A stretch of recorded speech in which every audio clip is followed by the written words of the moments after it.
नमस्कार दोस्तों, मैं हूं वकील चौहान और भीमप्रा एकेडमी में आप सभी लोगों का स्वागत है। तो हम लोग पढ़ रहे थे मॉडर्न हिस्ट्री। तो चलिए आज देखते हैं मॉडर्न हिस्ट्री में बंगाल के गवर्नर एवं गवर्नर जनरल। ठीक है, तो चलिए देखते हैं इसमें बंगाल के गवर्नर जनरल से पहले जो बंगाल के क्या होते थे, गवर्नर होते थे। तो बंगाल के जो प्रथम गवर्नर माने जाते हैं वो कौन थे भाई? रॉबर्ट क्लाइव थे। ठीक है, और रॉबर्ट क्लाइव के बाद जो बंगाल के गवर्नर बनते हैं वो हालवेल बनते हैं। जो वही हालवेल हैं जिनके समय क्या हुआ था कि ब्लैक होल की घटना हुई थी। ब्लैक होल की घटना किसके समय हुई थी? हालवेल के समय हुई थी। और अगला जो बनते हैं बंगाल के गवर्नर वो कौन बनते हैं? बेनिस्टाड बनते हैं, जिसके समय बक्सर का युद्ध होता है। और एक दो बीच में बनते हैं, लेकिन जो लास्ट में जो बंगाल के गवर्नर बनते हैं यानी बंगाल के अंतिम गवर्नर जो माने जाते हैं वो कौन थे? वारेन हेस्टिंग थे। और वारेन हेस्टिंग के बाद ही वो क्या होते हैं? Governor general. गवर्नर बनने के बाद वो क्या अब उसी पद को चेंज करके बंगाल का गवर्नर जनरल कहा जाने लगा। तो चलिए अब देखते हैं बंगाल के गवर्नर जनरल के बारे में। तो बंगाल के जो प्रथम गवर्नर जनरल थे वो वारेन हेस्टिंग थे, जो 1772 से लेकर के 1785 के बीच में बंगाल के गवर्नर जनरल रहते हैं। आइए देखते हैं इसके बारे में। बंगाल के प्रथम गवर्नर जनरल कौन है? Warren Hasting. बंगाल के जो प्रथम गवर्नर जनरल माने जाते हैं वो कौन है? वारेन हेस्टिंग थे। लेकिन वही क्वेश्चन पूछ दिया जाए कि बंगाल के प्रथम गवर्नर कौन थे, तो वो रॉबर्ट क्लाइव हो जाएगा। और बंगाल के अंतिम गवर्नर कौन थे? तो वारेन हेस्टिंग थे। और बंगाल के प्रथम गवर्नर जनरल भी कौन थे? वारेन हेस्टिंग ही थे। आइए देखते हैं नेक्स्ट क्वेश्चन। बंगाल में द्वैत शासन का अंत वारेन हेस्टिंग ने 1772 ईस्वी में किया था। यानी जो रॉबर्ट क्लाइव ने बंगाल में द्वैत शासन लगाया था उसका अंत किसने किया? वारेन हेस्टिंग ने कर दिया था। कब? 1772 ईस्वी में। नेक्स्ट क्वेश्चन है हमारा, प्रत्येक जिले में वारेन हेस्टिंग ने प्रत्येक जिले में दीवानी अदालत एवं फौजदारी अदालत की शुरुआत की थी।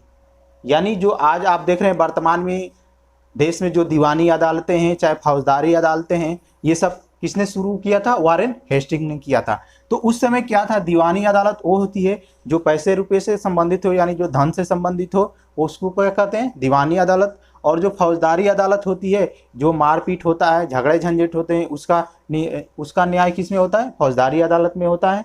और दीवानी अदालत में जो पैसे रुपए से संबंधित मामला होता है वो दीवानी अदालत में सुना जाता है। तो जो दीवानी अदालत होता था उस समय, तो दीवानी अदालत जो हिंदू हो चाहे मुस्लिम हो, हिंदू के लिए अगर वो हिंदू है तो उसके हिंदू कानून विधि से सुना जाता था, अगर मुस्लिम है तो मुस्लिम विधि से उसको क्या किया जाता? दीवानी मामले सुने जाते थे। लेकिन जो फौजदारी मामला था उसमें क्या होता था? चाहे हिंदू हो चाहे मुस्लिम हो, दोनों को मुस्लिम कानून के द्वारा ही न्याय मिलता था। तो ये प्रश्न याद रखिएगा कि भारत में जो दीवानी मामले हो, चाहे फौजदारी अदालत हो चाहे दीवानी अदालत हो, उसकी स्थापना किसने किया था? शुरुआत किसने की थी? तो वारेन हेस्टिंग ने किया था, जो आज आप भारत में देख ही रहे हैं। नेक्स्ट पॉइंट है Asiatic Society of Bengal. Asiatic Society of Bengal की स्थापना किसने किया था भाई? विलियम जोन्स ने किया था। और इस फिर वही प्रश्न पूछा जा सकता है कि एशियाटिक सोसाइटी ऑफ बंगाल की स्थापना कब हुई थी? तो 1784 ईस्वी में हुई थी। फिर क्वेश्चन पूछा जा सकता है एशियाटिक सोसाइटी ऑफ बंगाल की स्थापना कहाँ हुई थी? तो कलकत्ता में हुआ था। और किसके समय हुआ था एशियाटिक सोसाइटी ऑफ बंगाल की स्थापना? तो वारेन हेस्टिंग के समय हुआ था। अगला पॉइंट देखते हैं, कलकत्ता मदरसा की स्थापना किसके समय हुआ था? तो वारेन हेस्टिंग के समय हुआ था। और कलकत्ता मदरसा की स्थापना कब हुआ था? तो 1781 में हुआ था। और संस्थापक कौन हुआ था? संस्थापक ही खुद कौन थे? वारेन हेस्टिंग थे। जो आप देख रहे हैं आज मदरसे जिसमें क्या होते हैं, जो मुस्लिम समुदाय के लोग हैं उन्हीं को क्या होता है, इसमें शिक्षा दी जाती है, मदरसे जो होते हैं।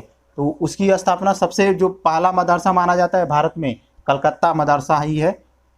नेक्स्ट क्वेश्चन देखते हैं, संस्कृत विद्यालय की स्थापना कब हुआ था? 1791 ईस्वी में हुआ था। जो प्रथम संस्कृत विद्यालय था उसकी स्थापना किसके समय हुआ था? तो वारेन हेस्टिंग के समय हुआ था। संस्कृत विद्यालय की स्थापना कहाँ हुई थी? तो बनारस में हुआ था। और इसके संस्थापक कौन थे भाई? जोनाथन डक्कन थे। जो संस्कृत विद्यालय जो ये है आज में जो ये संपूर्णानंद विश्वविद्यालय के नाम से प्रसिद्ध हो चुका है।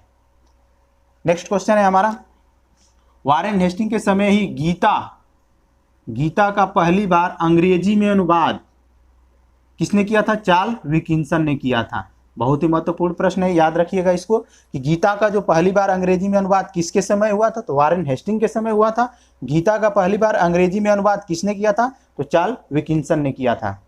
नेक्स्ट क्वेश्चन है, वारेन हेस्टिंग के समय ही प्रथम आंग्ल मराठा युद्ध हुआ था। कब हुआ था? 1775 से लेकर 1782 में हुआ था। नेक्स्ट क्वेश्चन है, वारेन हेस्टिंग के समय ही द्वितीय एंग्लो मैसूर युद्ध हुआ था। नेक्स्ट देखते हैं, वारेन हेस्टिंग ने सुरक्षित घेरे की नीति या रिंग फेस की नीति किसने अपनाई थी, या सुरक्षित घेरे की नीति किसने अपनाई थी? तो वारेन हेस्टिंग ने अपनाया था। अगला देखते हैं, वारेन हेस्टिंग ने मुगल बादशाह को 26 लाख रुपए जो प्रति वर्ष पेंशन दिया जा रहा था उस पर रोक लगा दिया गया था। आप लोगों को याद होगा कि जो इलाहाबाद की संधि हुई थी उस समय मुगल बादशाह को 26 लाख प्रति वर्ष रुपए देने की बात कही गई थी। तो उसी को ये क्या करता है वारेन हेस्टिंग, वो जो 26 लाख प्रति वर्ष जो मुगल बादशाह को दिया जा रहा था उस पर क्या किया, ये रोक लगा देता है। नेक्स्ट पॉइंट है हमारा, ददनी प्रथा का अंत किसने किया था? तो वारेन हेस्टिंग ने किया था। यानी ददनी प्रथा वो होती है जिसमें क्या होता है कि जो कृषक होते थे उनको अग्रिम धन दे करके खेती करवाई जाती थी। मतलब जैसे मान लीजिए कोई व्यक्ति किसान है तो उसको अंग्रेज क्या करते थे, पैसा दे देते थे और उससे क्या होते थे, खेती करवाते थे। अपने मनचाहा खेती यानी पैसे दे करके खुद मनचाहा खेती करवाते थे कि अगर उसको मान लीजिए किसान को गेहूं बोने की मन है तो वो क्या करेगा, गेहूं नहीं बोएगा, जैसे अंग्रेज कहेंगे वही उसमें फसल क्या जाएगी, बोई जाएगी। तो उसी को क्या करता है वारेन हेस्टिंग, ददनी प्रथा का ही अंत कर देता है। अगला देखिए, कलकत्ता में 1774 ईस्वी में सुप्रीम कोर्ट की स्थापना हुई। जो पहला सुप्रीम कोर्ट की स्थापना हुई थी वो कहाँ हुई थी? 1774 ईस्वी में कलकत्ता में हुई थी। लेकिन जो इसके पहले जो मुख्य न्यायाधीश मानी जाती हैं एलिजा एम्पे, यानी जो कलकत्ता सुप्रीम कोर्ट की प्रथम मुख्य न्यायाधीश थी, कौन थी? एलिजा एम्पे थी। लेकिन यहाँ पे एक प्रश्न उठता है कि अगर ये भारत में प्रथम सुप्रीम कोर्ट था तो कोई भी मामले होते थे तो जाकर के ब्रिटेन सुना जाता था। जब भाई ब्रिटेन सुना जा रहा है तो किस उद्देश्य से इसको आप सुप्रीम कोर्ट कह सकते हैं? सुप्रीम कोर्ट का तो मतलब ये हुआ कि वहां से अब कहीं भी सुनवाई होगी ही नहीं है, यानी ये अंतिम सुनवाई होती है सुप्रीम कोर्ट में। ठीक है, तो एक नज़र से देखा जाए तो ये सुप्रीम कोर्ट की तरह था, लेकिन वास्तव में सुप्रीम कोर्ट नहीं था। क्यों? क्योंकि इसकी जो मेन सुनवाई होती थी जाकर के इंग्लैंड में होती थी। ठीक है, और एक बात याद रखिएगा कि वारेन हेस्टिंग को इन्हीं सब कारणों यानी दीवानी मामले, दीवानी अदालत, फौजदारी अदालत खुलवाने के या सुप्रीम कोर्ट खुलवाने के, इन्हीं सब बातों के कारण इसको जो भारत में क्या कहा जाता है, वारेन हेस्टिंग को न्यायिक सेवा का जन्मदाता माना जाता है। यानी न्यायिक सेवा का जन्मदाता किसको माना जाता है? वारेन हेस्टिंग को माना जाता है। ठीक है, तो ये तो थे हमारे क्या वारेन हेस्टिंग के बारे में, जो बंगाल के प्रथम गवर्नर जनरल थे।